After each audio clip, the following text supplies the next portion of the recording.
नमस्कार बंधू भगिनींनो, आपल्या सगळ्यांचं सहर्ष स्वागत आहे स्वास्तिकम या माझ्या चॅनलवर।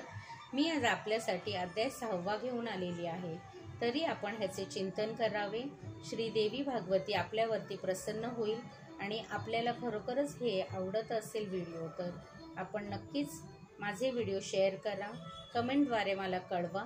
कमेंटमध्ये आपण श्रीदेवी भागवतीचा एखादा मंत्र म्हणू शकता आणि आपल्याला आवडले असल्यास ते लाईक सुद्धा करा। सर्व मंगल मांगल्ये शिवे सर्वार्थ साधिके शरण्यं त्र्यंबके गौरी नारायणी नमोस्तुते। अध्याय 6 विष्णूला ज्ञानोपदेश। व्यास म्हणाले, वटप्रतावर पहुडलेल्या विष्णूंची शंका ऐकून हसून देवी सांगितले, हे विष्णू, तुम्ही आश्चर्यचकित का झालात? तुम्ही महाशक्तीच्या प्रभावामुळे मला विसरलात का? तुम्हाला पूर्वीचे वारंवार सृष्टीच्या प्रलयाचे वेळी जन्म घ्यावे लागले आहेत। ही पराशक्ती निर्गुण आहे, तसेच तुम्ही आणि मी सगुण आहोत। मला सात्विकी शक्ती म्हणून ओळखतात। आता तुमच्या नाभिकमलातून रजोगुणी ब्रह्मदेवाची उत्पत्ती होईल, तसेच सर्व लोकांची ब्रह्मांडाची रचना करील। तो तपशक्तीमुळे संपन्न होईल आणि रचना करू शकेल। त्याच गुणांनी पृथ्वी, पाणी वगैरे पंचतत्वाची निर्मिती करेल। इंद्रिय, आत्मा तसेच मन बनवतील। त्यानंतर जे बनले त्याचे निर्माते तेच समजले जातील आणि त्या सर्वांचे पालन करणारे हे विष्णू तुम्ही समजले जाल। हे महामते, आपण क्रोधित झालात का की आपल्या भुवयांपासून रुद्राची उत्पत्ती होईल? ते घोर तप करून तामसी शक्ती प्राप्त करून घेतील आणि त्या शक्तीच्या जोरावर कल्पाच्या अंतकाळी ह्या सृष्टीचा संहार करतील। हे मधुसूदना, मी नेहमी आपल्या जवळ राहीन, माझ्या निवास सदा आपल्या जवळ असेल।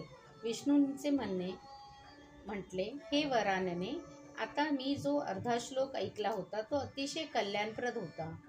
तो कोणाचा होता? कोणी म्हटला होता? हे वरानने, मला त्याबद्दल अत्यंत जिज्ञासा आहे। निर्धन जसा नेहमी धनांचे चिंतन करतो, तसाच मीही सदा या अर्ध्या श्लोकाचे स्मरण करतो।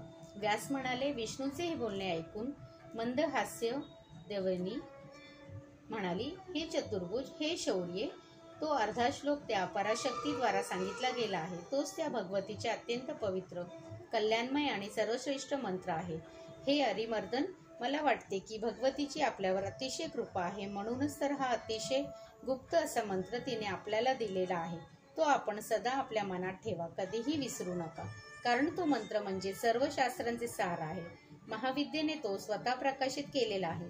तिन्ही लोकात याहून अधिक श्रेष्ठ असे काहीही नाही। आपण भगवतीचे आवडते असल्यामुळे केवळ तिने तो मंत्र आपल्याला दिला आहे। व्यास म्हणाले, महालक्ष्मीने असे सांगितल्यामुळे भगवान विष्णू तो अर्ध सर्वश्रेष्ठ श्लोक आपल्या हृदयात जपून ठेवला।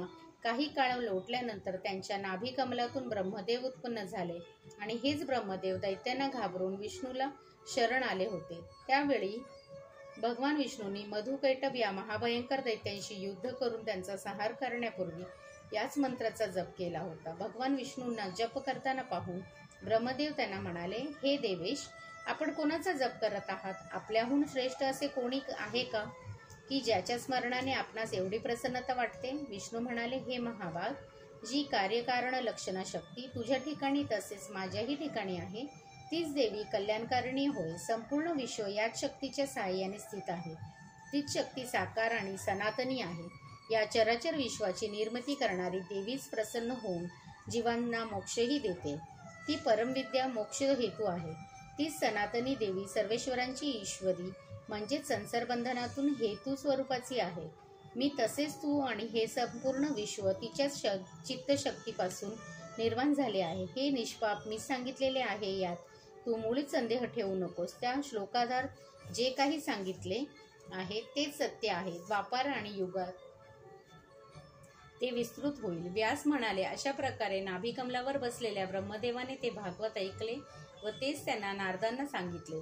प्राचीन काळी तेच भागवत नारदांनी मला सांगितले होते, त्याचाच आधार घेऊन मीही आता विस्तृत करीत आहे। म्हणून हे महाभाग, देवीचरित्रांची युक्त, पंचलक्षण संपन्न, ब्रह्मन संपन्न असे हे भागवत तुम्ही अवश्य वाचा। सूत म्हणाले, व्यासांनी आपले पुत्र शुकदेव यांना आणि मलाही भागवत वाचायला सांगितले, म्हणून मी ते वाचले। शुकदेवीही भागवत वाचून झाल्यानंतर व्यास आश्रमात राहू लागले, परंतु त्यांच्या मनात शांती लाभली नाही. योगमार्गाने जात असतानाही शुकदेवांनी पितरांची कन्या पिवरी नावाच्या संदेरीशी विवाह केला. त्यांना कृष्ण, गौरप्रभ, भूरी आणि देवश्रुत असे 4 मुलगे आणि कीर्ती नावाची एक कन्या होती. त्या कन्येचा विवाह त्यांना विजराचा मुलगा अनुह याच्याशी केला. कीर्ती आणि अनुह यांना अत्यंत प्रतापी आणि ब्रह्मज्ञानी असा ब्रह्मदत्त नावाचा मुलगा झाला. काही काळ लोटल्यानंतर ब्रह्मदत्ताचे नारदांकडून उपदेश प्राप्त करून घेऊन अतिउत्तम ज्ञानसहित योगमार्ग प्राप्त केला. त्यांनी मला मुलावर राज्यकारभार सोपवून ते स्वतः बदरिकाश्रमाकडे गेले. तेथे जाऊन त्यांनी मायाबीज मंत्र प्राप्त करून घेतला आणि ते पूर्ण ज्ञानी झाले. नारदामुळे त्यांना ह्या मोक्षदायी नामाची प्राप्ती झाली. इकडे शुकदेवांनाही व्यास आश्रमाचा सोडला व कैलास पर्वतावर ते जाऊन राहिले. तेथे त्यांनी तप करून अनिमा आणि महिमा या सिद्धी प्राप्त करून घेतल्या. नंतर त्यांनी कैलास शिखरही सोडून दिले आणि ते आकाशात राहू लागले. श्रीदेवी पर्णमस्तु. अध्याय 4 समाप्त. शुभम भवतु, शुभम भवतु, शुभम भवतु.